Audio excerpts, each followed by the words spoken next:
ಆರೋಗ್ಯದ ನಾಡಾಗಿತ್ತು ಭಾರತ. ಆದ್ರೀಗ ಆಹಾರವೇ ವಿಷ. ಆರೋಗ್ಯ ಹಾಳು, ಕೋವಿಡ್ ಕಾಟ, ಡಯಾಬಿಟೀಸ್, ಆರ್ಥರೈಟಿಸ್, ಕ್ಯಾನ್ಸರ್ ಇದಕ್ಕೆಲ್ಲ ಪಾರಂಪರಿಕ ಭಾರತೀಯ ಆಹಾರವೇ ಪರಿಹಾರ. ರೋಗ ನಿರೋಧಕ ಶಕ್ತಿಗಾಗಿ ಬಳಸಿ ಮಿಲೆಕ್ಸ್ ಚೂರ್ಣಂ. ಇದರಲ್ಲಿದೆ ಹೈಯೆಸ್ಟ್ ಕ್ವಾಲಿಟಿ ಸಿರಿಧಾನ್ಯಗಳು, ಡ್ರೈ ಫ್ರೂಟ್ಸ್, ಸೀಡ್ಸ್ ಹಾಗೂ ಮೊಳಕೆ ಕಾಳುಗಳ ಶಕ್ತಿ. ಖರೀದಿಸಲು ಲಿಂಕ್ ಡಿಸ್ಕ್ರಿಪ್ಷನ್ ಮತ್ತು ಪಿನ್ಡ್ ಕಾಮೆಂಟ್ ನಲ್ಲಿದೆ.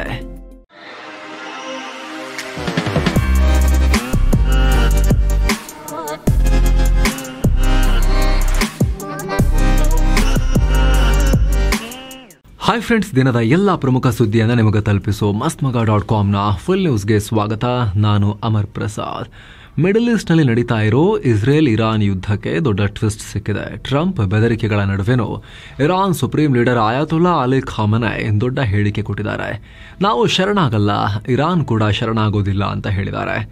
ದೇಶ ಉದ್ದೇಶಿಸಿ ಮಾತನಾಡ್ತಾ ಇದ್ದ ಖಾಮೆನಿ, ಇರಾನ್ ಹಾಗೂ ಅದರ ಇತಿಹಾಸದ ಬಗ್ಗೆ ಗೊತ್ತಿರೋ ಬುದ್ಧಿವಂತ ಜನ ನಮಗೆ ಬೆದರಿಕೆ ಹಾಕೋ ಬಗ್ಗೆ ಯಾವತ್ತೂ ಮಾತನಾಡಲ್ಲ. ಯಾಕಂದರೆ ಇರಾನ್ ಯಾವತ್ತೂ ಯಾರಿಗೂ ಶರಣಾಗಲ್ಲ. ನಮ್ಮ ಮೇಲೆ ಅಮೆರಿಕ ಸೇನಾ ದಾಳಿ ಮಾಡಿದ್ರೆ ದೊಡ್ಡ ಪರಿಣಾಮ ಎದುರಿಸಬೇಕಾಗತ್ತೆ. ತುಂಬಲಾರದ ನಷ್ಟವನ್ನು ಅನುಭವಿಸ್ತೀರಿ. ಈಗ ನಡೀತಾ ಇರೋ ಯುದ್ಧದಲ್ಲಿ ಇರಾನ್ ದೃಢವಾಗಿ ನಿಲ್ಲತ್ತೆ. ನಾವು ಅದನ್ನು ಸಮರ್ಥವಾಗಿ ಪೂರ್ಣ ಶಕ್ತಿಯಿಂದ ಫೇಸ್ ಮಾಡ್ತೀವಿ. ನಾನು ಮತ್ತು ನನ್ನ ಇರಾನ್ ಯಾವತ್ತೂ ತಲೆಬಾಗೋದಿಲ್ಲ, ಯಾವ ಕಾರಣಕ್ಕೂ. ಅದರಲ್ಲೂ ಯಹೂದಿಗಳ ಆಡಳಿತದೊಂದಿಗೆ ಕಾಂಪ್ರಮೈಸ್ ಆಗೋದೇ ಇಲ್ಲ ಅಂತ ಬೆಂಕಿ ಕಾರಿದ್ದಾರೆ ಖಾಮೆನಿ. ಜೊತೆಗೆ ಯಹೂದಿಗಳು ಇರಾನ್ ಮೇಲೆ ದಾಳಿ ಮಾಡಿ ದೊಡ್ಡ ತಪ್ಪನ್ನು ಮಾಡಿದ್ದಾರೆ. ಪ್ರತಿಕಾರ ಹೇಳೋದು ನಿಶ್ಚಿತ ಅಂತ, ಈ ಯುದ್ಧ ಇಲ್ಲಿ ತನಕ ಹೋದ್ರೂ ಬಿಡಲ್ಲ ಅಂತ ಹೇಳಿದ್ದಾರೆ. ಇದರ ಬೆನ್ನಲ್ಲೇ ಇಸ್ರೇಲ್ ಇರಾನ್ ಒಳಗೆ ಭೀಕರ ದಾಳಿ ಮಾಡಿದೆ. ಖಾಮೆನಿ ಅಡಗಿದ್ದ ಪ್ರದೇಶವನ್ನು ಸೇರಿದಂತೆ ಅಂದರೆ ಲೆವಿಜಾಬ್ ಭಾಗದಲ್ಲೂ ದೊಡ್ಡ ದಾಳಿ ಮಾಡಿದೆ ಇಸ್ರೇಲ್. ಅವರು ಸ್ಪೀಚ್ ಕೊಟ್ಟು ಹೋದ ಕೆಲವೇ ಕ್ಷಣಗಳಲ್ಲಿ ದಾಳಿ ಮಾಡಲಾಗಿದೆ. ಸದ್ಯ ಅಲ್ಲಿ ಏನು ಡ್ಯಾಮೇಜಸ್ ಆಗಿದೆ ಅನ್ನೋದ್ರ ಬಗ್ಗೆ ಇನ್ನಷ್ಟೇ ಕ್ಲಾರಿಟಿ ಸಿಗಬೇಕು. ಆದರೆ ಸರಣಿ ಸ್ಫೋಟ ಉಂಟಾಗಿದೆ. ಕಳೆದ ಶುಕ್ರವಾರದಿಂದ ಇಲ್ಲಿ ತನಕ 1100 ಟಾರ್ಗೆಟ್ ಧ್ವಂಸ ಮಾಡಿದ್ದೀವಿ ಅಂತ ಇಸ್ರೇಲಿ ಸೇನೆ ಹೇಳಿದೆ. ಜೊತೆಗೆ ಇರಾನ್ ಆಡಳಿತಕ್ಕೆ ಬಲವಾದ ಪೆಟ್ಟು ಕೊಡ್ತಾ ಇದ್ದೀವಿ, ಸಾಕಷ್ಟು ಡ್ಯಾಮೇಜಸ್ ಮಾಡಿದ್ದೀವಿ, ಅವರ ಸೇನೆಯನ್ನು ಸೆಂಟ್ರಲ್ ಇರಾನ್ ಭಾಗಕ್ಕೆ ನಾವು ದೂಡಿದ್ದೀವಿ. ಆದರೆ ಈಗ ಇರಾನ್ ಇಸ್ಫಹಾನ್ ಪ್ರದೇಶದಿಂದ ನಮ್ಮ ನಾಗರಿಕರ ಮೇಲೆ ಕ್ಷಿಪಣಿ ದಾಳಿ ನಡೆಸೋ ಬಗ್ಗೆ ಫೋಕಸ್ ಮಾಡ್ತಾ ಇದೆ. ನಮ್ಮ ಕಾರ್ಯಾಚರಣೆ ಕೂಡ ಇಲ್ಲಿ ಮುಂದುವರಿಯುತ್ತೆ ಅಂತ ಇಸ್ರೇಲ್ ಹೇಳಿದೆ. ಇದರ ಬೆನ್ನಲ್ಲೇ ಇರಾನ್ ಸಾಕಷ್ಟು ಕಡೆ ಇಂಟರ್ನೆಟ್ ಸೇವೆಯನ್ನು ಬಂದ್ ಮಾಡಿರೋ ಮಾಹಿತಿ ಸಿಗ್ತಾ ಇದೆ. ಜೊತೆಗೆ ಈ ಯುದ್ಧ ದೊಡ್ಡ ಮಹಾಯುದ್ಧಕ್ಕೆ ಕಾರಣ ಆಗುತ್ತಾ ಅನ್ನೋ ಭೀತಿ ಕೂಡ ಶುರುವಾಗಿದೆ. ರಷ್ಯಾ ಅಮೆರಿಕಾಗೆ ವಾರ್ನಿಂಗ್ ಕೊಟ್ಟಿದೆ. ಈ ಯುದ್ಧಕ್ಕೆ ಅಮೆರಿಕ ಏನಾದರೂ ಬಂದರೆ ಪರಿಣಾಮ ಸರಿ ಇರಲ್ಲ. ಇರಾನ್ ಮೇಲೆ ಅಮೆರಿಕ ದಾಳಿ ಮಾಡಬಾರ್ದು ಅಂತ ಹೇಳಿದೆ. ಜೊತೆಗೆ ಇಸ್ರೇಲ್ ತನ್ನ ದಾಳಿಯನ್ನು ಈ ಕೂಡಲೇ ನಿಲ್ಲಿಸಬೇಕು.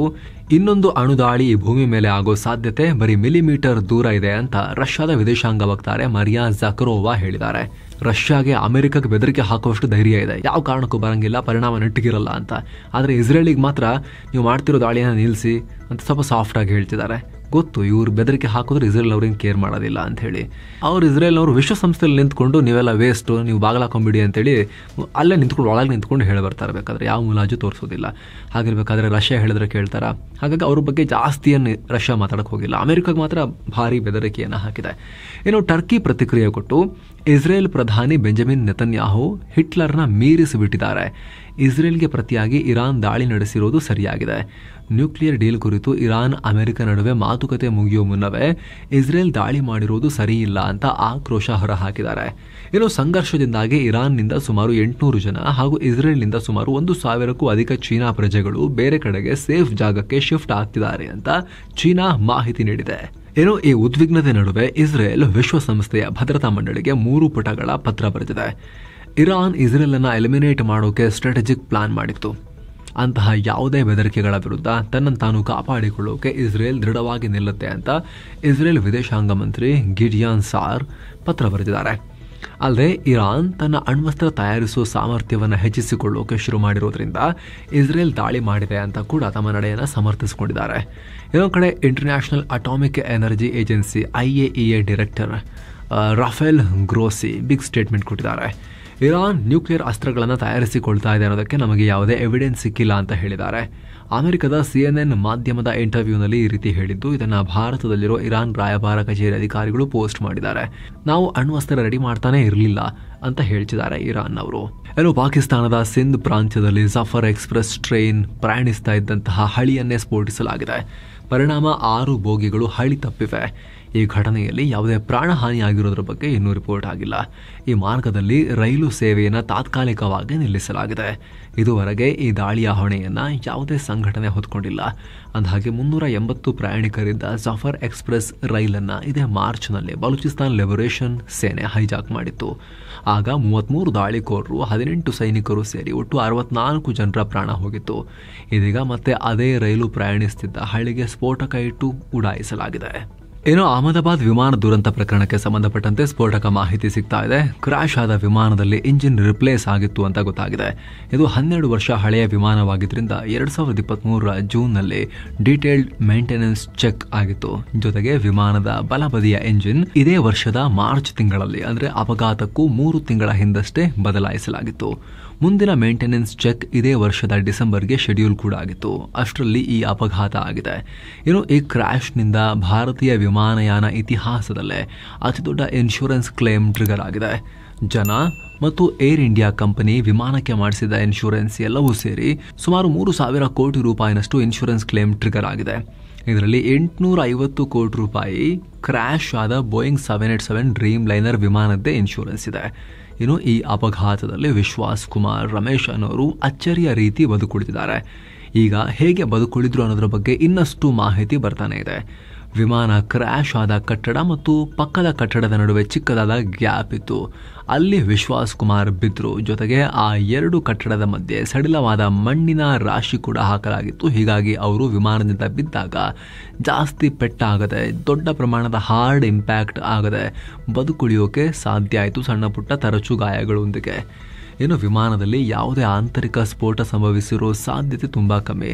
ಒಂದು ವೇಳೆ ಸಂಭವಿಸಿದ್ರೆ ವಿಶ್ವಾಸ್ ಕುಮಾರ್ ಕೂಡ ಬದುಕುಳಿಯೋಕೆ ಸಾಧ್ಯ ಆಗ್ತಾ ಇರಲಿಲ್ಲ ಅಂತ ವಿಶ್ಲೇಷಣೆ ನಡೀತಾ ಇದೆ. ಕರ್ನಾಟಕದಲ್ಲಿ ಮಳೆ ಮುಂದುವರೆದಿದೆ. ಕಳೆದ 24 ಗಂಟೆಯಲ್ಲಿ ಉಡುಪಿ ಜಿಲ್ಲೆ ಕಾರ್ಕಳ ತಾಲೂಕಿನ ರೆಂಜಾಳದಲ್ಲಿ ಅತಿ ಹೆಚ್ಚು 142 ಮಿಲಿಮೀಟರ್ ಮಳೆಯಾಗಿದೆ. ಹಾಗೆ ಕೊಡಗು ಜಿಲ್ಲೆಯಲ್ಲಿ ಮಳೆ ಸ್ವಲ್ಪ ಕಮ್ಮಿಯಾಗಿದ್ರೂ ಪ್ರವಾಹದಿಂದಾಗಿ ಇಡೀ ದೋಣಿ ಕಡವು ಅನ್ನೋ ಗ್ರಾಮದ ಜನ ದೋಣಿಯಲ್ಲಿ ಸಂಚರಿಸುವ ಪರಿಸ್ಥಿತಿ ನಿರ್ಮಾಣ ಆಗಿದೆ. 70ಕ್ಕೂ ಅಧಿಕ ಕುಟುಂಬಗಳು ಜಲ ದಿಗ್ಬಂಧನವನ್ನ ಎದುರಿಸ್ತಾ ಇವೆ. ಕೊಡಗು ಜಿಲ್ಲೆಯಲ್ಲಿ ನದಿಗಳು ಅಪಾಯದ ಮಟ್ಟವನ್ನ ಮೀರಿ ಹರಿತಾ ಇದ್ದು ಜಿಲ್ಲಾ ಆಡಳಿತ ಅಗತ್ಯ ಮುಂಜಾಗ್ರತಾ ಕ್ರಮ ತಗೊಳ್ತಾ ಇದ್ದಾರೆ. ಭಾಗಮಂಡಲದ ತ್ರಿವೇಣಿ ಸಂಗಮ ಸಂಪೂರ್ಣ ಜಲಾವೃತಗೊಂಡಿದೆ. ಮೇಲ್ಸೇತುವೆ ಕೆಳಗಿನ ಅಂಗಡಿಗಳು ಕೂಡ ನೀರಲ್ಲಿ ಮುಳುಗಿರೋದ್ರಿಂದ ಅಂಗಡಿ ಸಾಮಾನುಗಳನ್ನ ಬೇರೆ ಕಡೆಗೆ ಶಿಫ್ಟ್ ಮಾಡಲಾಗ್ತಿದೆ. ಚಿಕ್ಕಮಗಳೂರು ಜಿಲ್ಲೆ ಕಳಸ ತಾಲೂಕಿನ ಮೆರಸೆಣಿಗೆ ಅನ್ನೋ ಕಡೆ ಮರ ಬಿದ್ದು ಮನೆಯ ಮೇಲ್ಚಾವಣಿ ಪುಡಿಪುಡಿಯಾಗಿದ್ದು ಪ್ರೇಮ ಅನ್ನೋರಿಗೆ ಗಂಭೀರ ಗಾಯವಾಗಿದೆ. ಆತ ಮುಂಜಾಗ್ರತಾ ಕ್ರಮವಾಗಿ ತನಿಕೋಡು ಚೆಕ್ ಪೋಸ್ಟ್ನಿಂದ ಎಸ್ಕೆ ಬಾರ್ಡರ್ ವರೆಗೆ ಸಂಚಾರ ನಿಷೇಧವನ್ನ ಹೇರಿ ಚಿಕ್ಕಮಗಳೂರು ಡಿಸಿ ಮೀನಾ ನಾಗರಾಜ್ ಆದೇಶ ಹೊರಡಿಸಿದ್ದಾರೆ. ಮುಂದಿನ 24 ಗಂಟೆ ಕರ್ನಾಟಕದಲ್ಲಿ ಅಲ್ಲಲ್ಲಿ ಮಳೆಯಾಗೋ ಸಾಧ್ಯತೆ ಇದೆ ಅಂತ ಹವಾಮಾನ ಇಲಾಖೆ ಹೇಳಿದೆ. ಯಾವುದೇ ರೆಡ್ ಆರೆಂಜ್ ಅಲರ್ಟ್ ಸದ್ಯಕ್ಕೆ ಕೊಟ್ಟಿಲ್ಲ. ಕಾರ್ಮಿಕರ ಕೆಲಸದ ಅವಧಿಯ ಗರಿಷ್ಠ ಮಿತಿಯನ್ನ ದಿನಕ್ಕೆ 9 ರಿಂದ 10 ಗಂಟೆ ಹೆಚ್ಚಿಸೋಕೆ ರಾಜ್ಯ ಸರ್ಕಾರ ಚಿಂತನೆ ನಡೆಸಿದೆ. ಈ ಕುರಿತು ರಾಜ್ಯ ಸರ್ಕಾರ ಕೈಗಾರಿಕೆ ಮತ್ತು ಕಾರ್ಮಿಕ ಸಂಘಟನೆಗಳ ಪ್ರತಿನಿಧಿಗಳೊಂದಿಗೆ ಸಭೆ ನಡೆಸ್ತಾ ಇದ್ದಾರೆ ಅಂತ ಗೊತ್ತಾಗಿದೆ. ಸದ್ಯ ಕರ್ನಾಟಕದಲ್ಲಿ ಅಂಗಡಿಗಳು ಮತ್ತು ವಾಣಿಜ್ಯ ಸಂಸ್ಥೆಗಳ ಕಾಯ್ದೆ 1961 ಸೆಕ್ಷನ್ 7 ಪ್ರಕಾರ ಕೆಲಸದ ಅವಧಿ ದಿನಕ್ಕೆ 9 ಗಂಟೆ ಮೀರಬಾರದು ಮತ್ತು ಗರಿಷ್ಠ ಓಟಿ ಸೇರಿ 10 ಗಂಟೆಗಳನ್ನು ಮೀರಬಾರದು. ಈಗ ಈ ಕಾಯ್ದೆಗೆ ತಿದ್ದುಪಡಿ ಮಾಡುವ ಮೂಲಕ ಕೆಲಸದ ಅವಧಿಯನ್ನ ದಿನಕ್ಕೆ ಗರಿಷ್ಠ 10 ಗಂಟೆ ಮತ್ತು ಹೆಚ್ಚುವರಿ ಕೆಲಸದ ಅವಧಿ ಸೇರಿ ದಿನಕ್ಕೆ ಗರಿಷ್ಠ 12 ಗಂಟೆಗಳವರೆಗೂ ವಿಸ್ತರಿಸೋಕೆ ಸರ್ಕಾರ ಚಿಂತನೆ ನಡೆಸಿದೆ. ಈಗ ಆಲ್ರೆಡಿ ಕೇಂದ್ರ ಹಾಗೂ ಖಾಸಗಿ ಉದ್ಯೋಗಿಗಳ ಸಂಘದಿಂದಲೂ ಕೂಡ ಪ್ರಸ್ತಾವನೆ ಬಂದಿದೆ. ನಿತ್ಯ 10 ಗಂಟೆ ಕೆಲಸ ಮಾಡಿದ್ರೆ ಶನಿವಾರ ಭಾನುವಾರ 2 ದಿನ ರಜೆ ಕೊಡಲಾಗುತ್ತೆ ಅಂತ ಹೇಳ್ತಿದ್ದಾರೆ. ಅಂದಹಾಗೆ ಇತ್ತೀಚೆಗಷ್ಟೇ ಆಂಧ್ರ ಸರ್ಕಾರ ಸಂಪುಟ ಸಭೆಯಲ್ಲಿ ಕೆಲಸದ ಅವಧಿಯನ್ನ 10 ಗಂಟೆಗೆ ಹೆಚ್ಚಿಸೋ ತಿದ್ದುಪಡಿ ಮಸೂದೆಗೆ ಅನುಮೋದನೆ ಕೊಟ್ಟಿತ್ತು. ಅದರ ಬೆನ್ನಲ್ಲೇ ರಾಜ್ಯ ಸರ್ಕಾರ ಕೂಡ ಕೆಲಸದ ಅವಧಿ ಹೆಚ್ಚಿಸೋಕೆ ಈಗ ಮುಂದಾಗಿದೆ. ಮಹತ್ವದ ಬೆಳವಣಿಗೆಯಲ್ಲಿ ಗದಗ ಜಿಲ್ಲೆ ಕಪ್ಪತ್ತಗುಡ್ಡ ವನ್ಯಜೀವಿ ಧಾಮದ 322 ಚದರ ಕಿಲೋಮೀಟರ್ ಪ್ರದೇಶವನ್ನ ಪರಿಸರ ಸೂಕ್ಷ್ಮ ಪ್ರದೇಶ ಅಂತ ಘೋಷಿಸಲಾಗಿದೆ. ಕೇಂದ್ರ ಅರಣ್ಯ ಸಚಿವಾಲಯ ಈ ಆದೇಶ ಹೊರಡಿಸಿದೆ. ಪರಿಸರ ಸೂಕ್ಷ್ಮ ಪ್ರದೇಶದಲ್ಲಿ ಕಂದಾಯ ಗ್ರಾಮಗಳ 298 ಚದರ ಕಿಲೋಮೀಟರ್ ಮತ್ತು ಅಧಿಸೂಚಿತ ಅರಣ್ಯ ಪ್ರದೇಶಗಳ 23 ಚದರ ಕಿಲೋಮೀಟರ್ ಸೇರಿದೆ. ಈ ಪ್ರದೇಶದಲ್ಲಿ 62 ಗ್ರಾಮಗಳಿವೆ. ಪರಿಸರ ಸೂಕ್ಷ್ಮ ಪ್ರದೇಶವನ್ನ ಗರಿಷ್ಠ 1 ಕಿಲೋಮೀಟರ್ನಿಂದ ಗರಿಷ್ಠ 4.30 ಕಿಲೋಮೀಟರ್ ವರೆಗೂ ಗುರುತಿಸಲಾಗಿದೆ. ಈ ವಲಯದಲ್ಲಿ ಗಣಿಗಾರಿಕೆ, ಕಲ್ಲು ಗಣಿಗಾರಿಕೆ, ಕೈಗಾರಿಕಾ ಸ್ಥಾಪನೆ, ಉಷ್ಣ ವಿದ್ಯುತ್ ಯೋಜನೆ, ಘನತ್ಯಾಜ್ಯ ವಿಲೇವಾರಿ ಘಟಕ ಸೇರಿದ ಹಾಗೆ ಹಲವು ಚಟುವಟಿಕೆಗಳಿಗೆ ನಿರ್ಬಂಧ ಇರುತ್ತೆ. ಒಂದು ವೇಳೆ ಇದ್ರೆ ಇರೋದು ಕೂಡ ಬಂದಾಗುತ್ತೆ. ಇನ್ನು ಕರ್ನಾಟಕದಲ್ಲಿ ಕಮಲ್ ಹಾಸನ್ ರ ಥಗ್ ಲೈಫ್ ಸಿನಿಮಾ ರಿಲೀಸ್ಗೆ ಸುಪ್ರೀಂ ಕೋರ್ಟ್ ಗ್ರೀನ್ ಸಿಗ್ನಲ್ ಕೊಟ್ಟ ಬೆನ್ನಲ್ಲೇ ಕನ್ನಡ ಪರ ಸಂಘಟನೆಗಳ ಪ್ರಮುಖರಿಗೆ ಪೊಲೀಸರು ನೋಟಿಸ್ ಕೊಟ್ಟಿದ್ದಾರೆ. ಚಿತ್ರ ಬಿಡುಗಡೆಗೆ ತಡೆ ಕೊಡೋ ನಿಟ್ಟಿನಲ್ಲಿ ಆದೇಶ ಮೀರಿ ಹೋರಾಟಕ್ಕೆ ಮುಂದಾದರೆ ಕ್ರಮ ಕೈಗೊಳ್ತೀವಿ ಅಂತ ಎಚ್ಚರಿಕೆ ಕೊಡಲಾಗಿದೆ. ಅಲ್ಲದೆ ಪ್ರತಿಭಟನೆ ಮಾಡುವ ಹಾಗಿದ್ರೆ ಕೋರ್ಟ್ ಆದೇಶದಂತೆ ನಿಗದಿತ ಸ್ಥಳದಲ್ಲಿ ಬಂದು ಪ್ರತಿಭಟನೆ ಮಾಡಬೇಕು. ಒಂದು ವೇಳೆ ಚಿತ್ರಮಂದಿರದ ಬಳಿ ಹೋಗಿ ಗಲಾಟೆ ಮಾಡಿದ್ರೆ ಕಾನೂನು ಕ್ರಮ ತೆಗೆದುಕೊಳ್ಳುವುದಾಗಿ ನೋಟಿಸ್ನಲ್ಲಿ ಉಲ್ಲೇಖ ಮಾಡಿದ್ದಾರೆ. ಹೀಗಾಗಿ ಪೊಲೀಸರ ನಡೆಗೆ ಕನ್ನಡ ಪರ ಸಂಘಟನೆಗಳು ಆಕ್ರೋಶ ಹೊರಹಾಕಿವೆ. ಏನೋ ದಕ್ಷಿಣ ಕನ್ನಡ ಜಿಲ್ಲೆಯಲ್ಲಿ ಹಿಂದೂ ಕಾರ್ಯಕರ್ತರ ಮನೆಗಳಿಗೆ ಪೊಲೀಸರು ನಿರಂತರವಾಗಿ ಭೇಟಿ ಕೊಡ್ತಿರೋ ಪ್ರಕರಣಕ್ಕೆ ಸಂಬಂಧಪಟ್ಟಂತೆ ರಾಷ್ಟ್ರೀಯ ಮಾನವ ಹಕ್ಕು ಆಯೋಗ NHRC ಎಂಟ್ರಿ ಕೊಟ್ಟಿದೆ. ಈ ಸಂಬಂಧ ದಕ್ಷಿಣ ಕನ್ನಡ ಜಿಲ್ಲಾ ಪೊಲೀಸರ ವಿರುದ್ಧ ತನಿಖೆಗೆ ಆದೇಶಿಸಿದೆ. ಯಾವುದೇ ಅಪರಾಧಿಕ ಹಿನ್ನೆಲೆ, FIR ಅಥವಾ ತನಿಖೆ ಇಲ್ಲದೆ ಪೊಲೀಸರು ಭೇಟಿ ಕೊಡ್ತಾ ಇದ್ದಾರೆ. ಪೊಲೀಸ್ ಸಿಬ್ಬಂದಿ ಯಾವುದೇ ವಾರೆಂಟ್ ಅಥವಾ ಕಾನೂನು ದಾಖಲೆ ಕೊಡದೆ ಮನೆಗಳಿಗೆ ಹೋಗಿ ಫೋಟೋ ತೆಗೆದು GPS ಸ್ಥಳ ಮಾಹಿತಿಯನ್ನು ಸಂಗ್ರಹಿಸ್ತಾ ಇದ್ದಾರೆ. ಇದು ಹೇಗೆ, ಯಾಕೆ ಅಂತ ಪ್ರಶ್ನೆ ಮಾಡಿದ್ದಾರೆ. ದಕ್ಷಿಣ ಕನ್ನಡ ಪೊಲೀಸರ ವಿರುದ್ಧ ಬಿಜೆಪಿ ಶಾಸಕ ಭರತ್ ಶೆಟ್ಟಿ ರಾಷ್ಟ್ರೀಯ ಮಾನವ ಹಕ್ಕುಗಳ ಆಯೋಗಕ್ಕೆ ದೂರು ಕೊಟ್ಟಿದ್ರು. ಅದರ ಬೆನ್ನಲ್ಲೇ ಈ ಭೇಟಿಯಾಗಿದೆ, ಈ ಡೆವಲಪ್ಮೆಂಟ್ ಆಗಿದೆ. ಫಿಲ್ಮ್ ಅಲ್ಲಿ ಆಕ್ಟ್ ಮಾಡ್ತೀನಿ ಅಂತ ಅಡ್ವಾನ್ಸ್ ದುಡ್ಡು ತಗೊಂಡು ಶೂಟಿಂಗು ಬರದೆ ದುಡ್ಡು ವಾಪಸ್ ಕೊಟ್ಟಿಲ್ಲ ಅಂತ ರಚಿತಾ ರಾಮ್ ವಿರುದ್ಧ ಕೇಸ್ ದಾಖಲಾಗಿದೆ. ಕೇಸ್ ಅಂದ್ರೆ ಪೊಲೀಸ್ ಕೇಸ್ ಆಗಿಲ್ಲ ಸದ್ಯಕ್ಕೆ, ಫಿಲ್ಮ್ ಚೇಂಬರ್ ನಲ್ಲಿ ದೂರು ಕೊಟ್ಟಿದ್ದಾರೆ.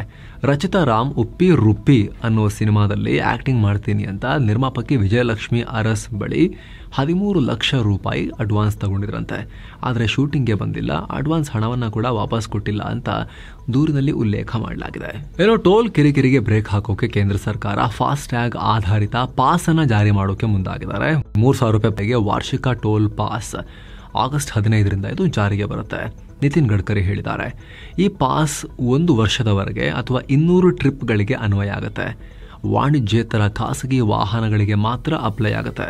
ಇದರಲ್ಲಿ ಕಾರ್, ಜೀಪ್ ಮತ್ತು ವ್ಯಾನ್ಗಳು ಸೇರಿರ್ತವೆ ಅಂತ ಗಡ್ಕರಿ ಹೇಳಿದ್ದಾರೆ. ಈ ಪಾಸ್ ಪಡೆದು ದೇಶದ ಯಾವುದೇ ಹೆದ್ದಾರಿಯಲ್ಲಿ ಮುಕ್ತವಾಗಿ ಸಂಚಾರ ಮಾಡಬಹುದು. Up to 200 trips per year ಇದು ಫ್ರೀ ಇರುತ್ತೆ ಈ ಪಾಸ್ ತಗೊಂಡ್ರೆ. ಈ ಹೊಸ ಪಾಸ್ ಪಡೆಯೋ ಮತ್ತು ನವೀಕರಿಸೋ ಸೌಲಭ್ಯ ಶೀಘ್ರದಲ್ಲಿ Rajmarg Yatra app, NHAI, National Highway Authority of India ಮತ್ತು Ministry of Road Transport and Highways ವೆಬ್ಸೈಟ್ಗಳಲ್ಲಿ ಲಭ್ಯ ಇರುತ್ತೆ. ಈ ಪಾಸ್ನಿಂದ 60 ಕಿಲೋಮೀಟರ್ ವ್ಯಾಪ್ತಿಯೊಳಗೆ ಇರೋ ಟೋಲ್ ಪ್ಲಾಜಾಗಳಿಗೆ ಸಂಬಂಧಪಟ್ಟ ಬಹಳ ಟೈಮ್ ಹಳೆಯ ಸಮಸ್ಯೆಗಳು, ಟೋಲ್ಗಳಲ್ಲಿ ಹೆಚ್ಚು ಹೊತ್ತು ಕಾಯೋದು ಇದೆಲ್ಲ ತಪ್ಪುತ್ತೆ, ದಟ್ಟಣೆ ಕಮ್ಮಿ ಆಗುತ್ತೆ ಅಂತ ಗಡ್ಕರಿ ಹೇಳಿದ್ದಾರೆ. ವರ್ಷಕ್ಕೆ 2-3 ಸಲ ಕಾರ್ ತೆಗೆಯೋರಿಗೆ ಇವೆಲ್ಲ ಯೂಸ್ ಆಗಲ್ಲ. ತುಂಬ ಟ್ರಾವೆಲ್ ಮಾಡೋರಿಗೆ, ಪ್ರೈವೇಟ್ ವೆಹಿಕಲಲ್ಲಿ ತುಂಬ ಟ್ರಿಪ್ಗಳು ಟ್ರಾವೆಲ್ ಮಾಡೋರಿಗೆ ಇದರಿಂದ ಯೂಸ್ ಆಗ್ಬೋದು. ವರ್ಷಕ್ಕೆ 1 ಸಲ 2 ಸಲ 3 ಸಲ ಅಥವಾ 4 ಸಲ ಮಾತ್ರ ಗಾಡಿ ತೆಕ್ಕೊಂಡು ಹೈವೇಗೆ ಹೋಗೋರು ಈ 3,000 ರೂಪಾಯಿ ಪಾಸ್ ತೊಗೊಂಡು ವೇಸ್ಟ್ ಮಾಡ್ಕೊಳ್ಳೋದ್ರ ಬದಲಿಗೆ ಮಾಮೂಲಿ ಫಾಸ್ಟ್ ಟ್ಯಾಗ್ನಲ್ಲೇ ರೀಚಾರ್ಜ್ ಮಾಡಿಟ್ಕೊಂಡು ಯೂಸ್ ಮಾಡಿದಕ್ಕೆ ತಕ್ಕಂತೆ ಅಷ್ಟಕ್ಕೆ ಪೇ ಮಾಡಿಕೊಂಡು ದುಡ್ಡು ಉಳಿಸ್ಬೋದು ಇನ್ನೊಂದು ಸ್ವಲ್ಪ. ಭಾರತೀಯ ನೌಕಾಪಡೆಗೆ ಮೊದಲ ಆಂಟಿ ಸಬ್ಮರೀನ್ ವಾರ್ಫೇರ್ ಸಾಮರ್ಥ್ಯದ ಶಾಲೋ ವಾಟರ್ ಕ್ರಾಫ್ಟ್ ASWSWC ಅರ್ನಾಳ ನೌಕೆಯನ್ನು ಸೇರ್ಪಡೆಗೊಳಿಸಲಾಗಿದೆ. ದೇಶೀಯವಾಗಿ ನಿರ್ಮಿಸಿದ ಈ ಶಾಲೋ ವಾಟರ್ ಕ್ರಾಫ್ಟ್ಗಳನ್ನು ವಿಶೇಷವಾಗಿ ಶತ್ರು ಸಬ್ಮರೀನ್ಗಳನ್ನು ಹೊಡೆಯೋಕೆ ಅಂತಲೇ ಡಿಸೈನ್ ಮಾಡಲಾಗಿದೆ. ಇದರಲ್ಲಿ ಸಬ್ಮರೀನ್ ನಾಶ ಮಾಡೋಕ್ಕೋಸ್ಕರ ಟಾರ್ಪಿಡೋಗಳನ್ನು ಹಾಕಲಾಗಿರುತ್ತೆ. ಕರಾವಳಿ ತೀರ ಪ್ರದೇಶದಲ್ಲಿ ಮಾತ್ರ, ತೀರ ಆಳ ಸಮುದ್ರಕ್ಕೆ ಹೋಗದೆ ತೀರಗಳಲ್ಲಿ ಇವು ಆಪರೇಟ್ ಮಾಡ್ತವೆ. ಇದಕ್ಕೆ ಸಂಬಂಧಪಟ್ಟಂತೆ ನಾವು ಈ ವಿಶೇಷ ವರದಿಯಲ್ಲಿ ಕಳೆದ ವಾರವಷ್ಟೇ ಮಾಹಿತಿಯನ್ನು ಕೊಟ್ಟಿದ್ವಿ. ನಕ್ಸಲ್ ನಿಗ್ರಹ ಆಪರೇಷನ್ ಮುಂದುವರೆದಿದೆ. ಆಂಧ್ರಪ್ರದೇಶದ ಪೂರ್ವ ಗೋದಾವರಿ ಜಿಲ್ಲೆಯ ಮರೆದುಮಿಲ್ಲಿ ಅರಣ್ಯ ಪ್ರದೇಶದಲ್ಲಿ ಭದ್ರತಾ ಪಡೆಗಳು 3 ಹಿರಿಯ ನಕ್ಸಲ್ ನಾಯಕರನ್ನ ಹೊಡೆದುರುಳಿಸಿದ್ದಾರೆ. ಮೃತರನ್ನ ಗರ್ಜಲ ರವಿ ಅಲಿಯಾಸ್ ಉದಯ್, ರವಿ ವೆಂಕಟಲಕ್ಷ್ಮಿ ಚೈತನ್ಯ ಅಲಿಯಾಸ್ ಅರುಣ ಮತ್ತು ಅಂಜು ಅಂತ ಗುರುತಿಸಲಾಗಿದೆ. ಮುಂದಿನ ವರ್ಷ ನಡೆಯಲಿರೋ T20 ವರ್ಲ್ಡ್ ಕಪ್ನ ಮಹಿಳಾ ವರ್ಲ್ಡ್ ಕಪ್ನ ವೇಳಾಪಟ್ಟಿ ICC ಪ್ರಕಟಿಸಿದೆ. ಜೂನ್ 12ರಿಂದ ಇಂಗ್ಲೆಂಡ್ ಹಾಗೂ ವೇಲ್ಸ್ನ ಒಟ್ಟು 6 ಕಡೆಗಳಲ್ಲಿ ಈ ಟೂರ್ನಿ ನಡೆಯುತ್ತೆ. ಇಂಗ್ಲೆಂಡ್ ಹಾಗೂ ಶ್ರೀಲಂಕಾ ಮಧ್ಯೆ ಜೂನ್ 12ನೇ ತಾರೀಕು ಎಜ್ ಬಾಸ್ಟನ್ನಲ್ಲಿ ಉದ್ಘಾಟನಾ ಪಂದ್ಯ. ಭಾರತ ಮತ್ತು ಪಾಕ್ ಮಧ್ಯೆ ಜೂನ್ 14ನೇ ತಾರೀಕು ಇದೇ ಎಜ್ ಬಾಸ್ಟನ್ನಲ್ಲಿ ಲೀಗ್ ಹಂತದ ಹೈ ವೋಲ್ಟೇಜ್ ಮ್ಯಾಚ್ ಇರುತ್ತೆ. ಇನ್ನು ಓವಲ್ನಲ್ಲಿ ಜೂನ್ 30 ಹಾಗೂ ಜುಲೈ 2ನೇ ತಾರೀಕು ಕ್ರಮವಾಗಿ 2 ಸೆಮಿಫೈನಲ್ ಮ್ಯಾಚ್ ನಡೆಯಲಿದ್ದು ಜುಲೈ 5ಕ್ಕೆ ಲಾರ್ಡ್ಸ್ನಲ್ಲಿ ಫೈನಲ್ ನಡೆಯುತ್ತೆ. ಈ ಟೂರ್ನಿಯಲ್ಲಿ ಭಾರತ, ಪಾಕ್, ಇಂಗ್ಲೆಂಡ್, ಶ್ರೀಲಂಕಾ ಸೇರಿ ಒಟ್ಟು 12 ಟೀಮ್ಗಳು ಭಾಗಿಯಾಗಲಿವೆ. ಇನ್ನು ಭಾರತದ ಷೇರುಪೇಟೆ ಲಾಸ್ನಲ್ಲಿ ಕೊನೆಗೊಂಡಿದೆ. ದಿನದ ವಹಿವಾಟಿನ ಅಂತ್ಯಕ್ಕೆ ಸೆನ್ಸೆಕ್ಸ್ 138 ಪಾಯಿಂಟ್ಸ್ ಕಳ್ಕೊಂಡು 81,444ಕ್ಕೆ ತಲುಪಿದೆ. ನಿಫ್ಟಿ 41 ಪಾಯಿಂಟ್ಸ್ ಕಳ್ಕೊಂಡು 24,812ಕ್ಕೆ ರೀಚ್ ಆಗಿದೆ. ಇಸ್ರೇಲ್ ಇರಾನ್ ಉದ್ವಿಗ್ನತೆ, ಇದರಿಂದ ಕಚ್ಚಾ ತೈಲ ದರ ಏರಿಕೆಯಾಗ್ತಿರೋದು ಇದಕ್ಕೆ ಕಾರಣ. ಅಲ್ಲದೆ ಕೆಲ ಹೂಡಿಕೆದಾರರು ಅಮೆರಿಕದ ಫೆಡರಲ್ ರಿಸರ್ವ್ ಪಾಲಿಸಿ ಡಿಸಿಷನ್ ಮೇಲೆ ಫೋಕಸ್ ಮಾಡಿ ಎಚ್ಚರಿಕೆಯಿಂದ ಹೆಜ್ಜೆ ಇಡ್ತಿದ್ದಾರೆ. ಹೀಗಾಗಿ ದೇಸಿ ಮಾರುಕಟ್ಟೆಗೆ ಹೊಡೆತ ಬಿದ್ದಿದೆ. ಇನ್ನು Tata consultancy, Hindustan Unilever Unilever, Bajaj finance, Nestle India ಮತ್ತು NTPC ರೆಡ್ನಲ್ಲಿದ್ವು. IndusInd bank, Titan company, Mahindra and Mahindra, Maruti Suzuki ಮತ್ತು ಏಷ್ಯನ್ ಪೇಂಟ್ಸ್ ಗ್ರೀನ್ನಲ್ಲಿದ್ವು. ಡಾಲರ್ ಮುಂದೆ ರೂಪಾಯಿ ಮೌಲ್ಯ 13 ಪೈಸೆ ಇಳಿಕೆಯಾಗಿ 86 ರೂಪಾಯಿ 47 ಪೈಸೆಯಾಗಿದೆ. ಚಿನ್ನ ಮತ್ತು ಬೆಳ್ಳಿ ಬೆಲೆ ವಿಚಾರಕ್ಕೆ ಬಂದರೆ 24 ಕ್ಯಾರೆಟ್ನ 10 ಗ್ರಾಂ ಚಿನ್ನದ ಬೆಲೆಯಲ್ಲಿ 307 ರೂಪಾಯಿ ಹೆಚ್ಚಾಗಿ 99,454 ರೂಪಾಯಿ ಆಗಿದೆ. 22 ಕ್ಯಾರೆಟ್ನ 10 ಗ್ರಾಂ ಚಿನ್ನದ ಬೆಲೆಯಲ್ಲಿ 281 ರೂಪಾಯಿ ಹೆಚ್ಚಾಗಿ 91,100 ರೂಪಾಯಿ ಆಗಿದೆ. 1 ಕೆಜಿ ಬೆಳ್ಳಿ ಬೆಲೆಯಲ್ಲಿ 312 ರೂಪಾಯಿ ಹೆಚ್ಚಾಗಿ 1,09,412 ರೂಪಾಯಿ ಆಗಿದೆ. ಸೊ ಫ್ರೆಂಡ್ಸ್, ಇದಾಗಿತ್ತು ಇವತ್ತಿನ ಫುಲ್ ನ್ಯೂಸ್. ನಾವು ಕುಯ್ದಿಲ್ಲ, ಹೇಳಲಿಲ್ಲ, ಕಿರ್ಚಾಡಿಲ್ಲ, ಬರೀ ಸುದ್ದಿ ರೀತಿಯಲ್ಲಿ ನಿಮಗೆ ತಲುಪಿಸುವ ಪ್ರಯತ್ನವನ್ನ ಮಾಡಿದ್ದೀವಿ. ನಮ್ಮ ಈ ಪ್ರಯತ್ನ ನಿಮಗೆ ಇಷ್ಟ ಆಗ್ತಾ ಇದ್ರೆ ದಯವಿಟ್ಟು mastmaga.com ಚಾನಲ್ಗೆ ಸಬ್ಸ್ಕ್ರೈಬ್ ಮಾಡಿ, ಪಕ್ಕದ ಬೆಲ್ ಐಕಾನ್ ಮೇಲೆ ಕ್ಲಿಕ್ ಮಾಡೋದನ್ನ ಯಾವುದೇ ಕಾರಣಕ್ಕೂ ಮರಿಬೇಡಿ. Thank you so much. ಮತ್ತೆ ಭೇಟಿ ಆಗ್ತಿರೋಣ. ನಮಸ್ತೆ.